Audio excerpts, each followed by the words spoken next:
Hello, আসসালামু আলাইকুম everyone. কেমন আছেন সবাই? আশা করছি ভালো আছেন। আমি আল্লাহর রহমতে ভালো আছি। তো স্বর্ণাস কিচেনে আজকের রেসিপিতে থাকছে চট্টগ্রামের চিংড়ি বালাচাও। তাই বলে আমি কিন্তু চট্টগ্রামের মেয়ে না, আমি নরসিংদীর মেয়ে। তো আজকে তৈরি করব খুব সহজে এবং কম খরচের মধ্যে চিংড়ি বালাচাও। এটা খেতে খুবই সুস্বাদু এবং একটা মুখরোচক একটা খাবার। এটা আপনি ঝালমুড়ি ভাত বা শুধু শুধু খেতে পারেন, মুচমুচে আবার রেখেও খেতে পারেন। সপ্তাহে 15 দিন 1 মাস এভাবেও রেখে খেতে পারবেন।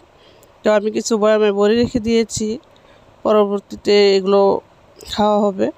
তো আজকের রেসিপি তাদের জন্য যারা কখনো বালাচাও খান নাই, তারা খুব সহজে বাসায় এই বালাচাওটা তৈরি করে নিতে পারবেন। তো এখন রেসিপিতে চলে যাব। রেসিপিতে যাওয়ার আগে আপনারা যেখান থেকে আমার ভিডিওটা দেখছেন প্লিজ সাবস্ক্রাইব করে দিবেন আর একটা লাইক করে দিবেন। আর আমার ভিডিওর প্রতিটা নোটিফিকেশন সবার আগে পেতে পাশে থাকা বেল আইকনটি অন করে দিবেন। তো এখানে আমি 50 গ্রাম চিংড়ি নিয়েছি, শুকনা চিংড়ি। এগুলোকে আমি ভালো করে পরিষ্কার করে নিয়েছি এবং সাথে যে ময়লা ছিল, চিংড়ির মধ্যে কাঁকড়া থাকে, ছোট ছোট কাঁকড়ার ঠ্যাং ম্যাং থাকে, এগুলো আমি ফেলে দিয়েছি। আর চিংড়ি কিন্তু খুবই সস্তা। এখানে কিন্তু আমার 25 টাকা নিচ্ছে 50 গ্রাম চিংড়ি। তো আমি বালাচাওয়ার জন্য এখানে কিছু পেঁয়াজ কেটে নিয়েছি, আর নিয়েছি শুকনো মরিচ, আর নিয়েছি 2টা রসুন কুচি করে। এখন আমি সবার আগে চিংড়িগুলোকে ফ্রাই প্যানে ভেজে নিব। তো আমি আগেই চুলায় একটা ফ্রাই প্যান বসিয়ে দিয়েছিলাম গরম করার জন্য। এখন আমি সবগুলোকে চুলাটা লো করে দিয়ে আস্তে আস্তে ভেজে নিব, উল্টিয়ে পাল্টিয়ে মশমশা করে করে ভাজতে হবে।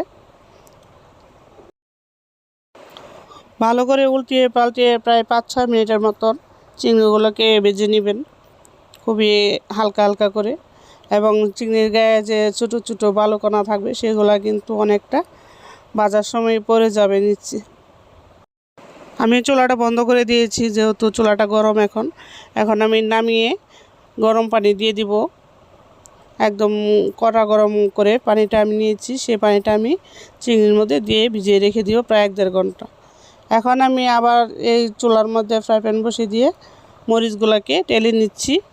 মশমশা করে মরিচগুলো টালতে হবে যাতে টিপ দিলে ভেঙে যায়, এরকম করে। এখন আমি মরিচগুলো উল্টিয়ে পাল্টিয়ে আস্তে করে ভেজে নিয়েছি অনেকটা। তো এই মরিচটা ঠান্ডা হলে অনেকটা মশমশা হয়ে যাবে। তো এখন আমি চিংড়ি মাছ আর পেঁয়াজগুলো ভাজার জন্য পরিমাণ মতো তেল নিয়ে নিয়েছি, দেখতে পাচ্ছেন। তা সবার আগে আমি পেঁয়াজগুলো ভাজবো। তো আপনারা যদি চান সবার আগে চিংড়িগুলো ভাজতে পারবেন, সমস্যা নেই। পেঁয়াজগুলোকে লো আঁচে ভাজতে হবে, তা না হলে যদি আপনি তাড়াতাড়ি ভেজে নেন তাহলে দেখা যাবে ভাজা হয়ে যাবে ঠিকই, কিন্তু এটা মশমশা থাকবে না। তার জন্য আপনি আস্তে আস্তে চুলাটা কমিয়ে পেঁয়াজগুলো ভেজে নেবেন। তো আমার পেঁয়াজ প্রায় অর্ধেক ভাজা হয়ে গেছে। এখন আমি পেঁয়াজগুলোকে হালকা একটু নাড়াচাড়া দিয়ে ছাঁকনি দিয়ে সবগুলো পেঁয়াজ আমি তুলে নিচ্ছি তেলের থেকে। আর খুব দ্রুত তুলতে হবে, তা না হলে যে পেঁয়াজগুলো নিচে থেকে যাবে সেগুলো কিন্তু পুড়ে যাবে গরম তেলেই, চুলা বন্ধ করে দেওয়ার পরেও। তা আমি খুব জলদি উঠানোর চেষ্টা করতেছি। পেঁয়াজগুলো উঠানোর পরে আমি এখানে রসুনগুলো ভেজে নিব। তার আগে আমি কড়াইটাকে পরিষ্কার করে নিচ্ছি। তা এখন আমি গরম তেলের মধ্যে রসুনগুলো দিয়েছি। রসুন দেওয়ার পরে কিন্তু তেলটা উপরে উঠে গেছে। তো আমি চুলাটা অনেকটা কমিয়ে দিয়েছিলাম। আর রসুনটা কিন্তু খুব দ্রুত ভাজা হয়ে যায়, খেয়াল রাখবেন পুড়ে যেন না যায়। আমার রসুন কিন্তু প্রায় ভাজা ভাজা হয়ে গেছে, তেলের ফেনার কারণে দেখা যাচ্ছে না। তো আমি তুলে নিচ্ছি এখন ছাঁকনি দিয়ে। সবগুলা রসুন তুলে নিয়ে এখন আমি যে চিংড়িগুলো ভিজিয়ে রেখে দিয়েছিলাম সেইগুলোকে আমি একটা ছাঁকনিতে ছেঁকে পানি জড়িয়ে এনে তারপরে দিয়ে দিয়েছি তেলের মধ্যে। এখন আমি এগুলোকেও মশমশা করে ভাজবো চুলাটা লো করে দিয়ে। আস্তে আস্তে ভাজলে দেখবেন এটা পেঁয়াজের মতোই হয়ে গেছে, মশমশা হয়ে যাবে একদম পেঁয়াজের মতো। পেঁয়াজ যেভাবে ভেঙে যায় বেরেস্তা করার পরে, এটাও সেই রকমই ভেঙে যাবে টিপ দেওয়ার পরে। তো আমার প্রায় ভাজা ভাজা হয়ে গেছে চিংড়িটা কিছুটা। আর 2-1 মিনিটের মতো চিংড়িটাকে নেড়ে ছেড়ে ভেজে নিচ্ব। তা আমার চিংড়ির ভাজাটা হয়ে গেছে। এখন আমি চুলাটা বন্ধ করে দিয়ে গরম তেলের মধ্যে চিংড়িগুলোকে নেড়ে ছেড়ে ছাঁকনি দিয়ে তুলে নিব। ছাঁকনি দিয়ে তুলে আমি এই ফ্রাই প্যানে আবার বালাচাওটা করব, তার জন্য আমি অল্প একটু তেল কমিয়ে নিয়ে এসেছি। এখন আমি এখানে 1.5 চামচ শুকনো মরিচের গুঁড়ো দিয়ে দিয়েছি, আর দিয়ে দিব স্বাদ অনুযায়ী লবণ। লবণটা আমি একটু বেশি দিয়েছি, কারণ আমি ভাতের সাথে লবণ খাই না, তার জন্য।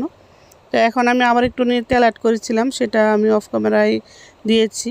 তো এখন আমি সবার আগে দিয়ে দিয়েছি চিংড়িগুলো দিয়ে ভালো করে মিশিয়ে এখন আমি দিয়ে দিচ্ছি প্রয়োজন অনুযায়ী পেঁয়াজ বেরেস্তা। তো আপনারা চাইলে সবগুলো দিতে পারবেন, আর আমি রসুন সবগুলোই দিয়ে দিয়েছি এটাতে। দিয়ে আমি এখন সবার শেষে দিব যেই শুকনো মরিচগুলো আমি ভেজে নিয়েছিলাম, সেগুলোকে আমি উপরে আমার পরিমাণ মতো নিয়ে নিচ্ছি। এভাবে 2-1 মিনিট ভালো করে নেড়েছে সবগুলো একসাথে মিশানোর পরে কিন্তু হয়ে গেল আমার চিংড়ি বালাচাও। ঠান্ডা হওয়ার পর আমি একটা বাটিতে দেখতে পাচ্ছেন পরিবেশন করেছি, এবং এটা এতটা মচমচা হয়েছে যে বলার মতো না। টিপ দেওয়ার সাথে সাথে একদম ভেঙে গুঁড়ো গুঁড়ো হয়ে যাচ্ছে। তো এটা আপনারা বয়ামের মধ্যে ভরে রেখে দিতে পারেন, বা একটা বক্সের ভিতরে, এয়ারটাইট বক্সের ভিতরে ভরে ফ্রিজে আপনার প্রায় 1 মাসের মতো সংরক্ষণ করতে পারেন।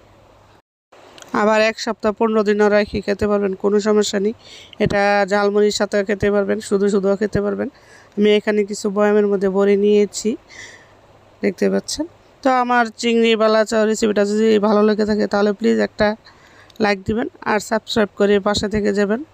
তো ধন্যবাদ সবাইকে আমার ভিডিওটা দেখার জন্য। সে পর্যন্ত ভালো থাকবেন, সুস্থ থাকবেন। আল্লাহ হাফেজ।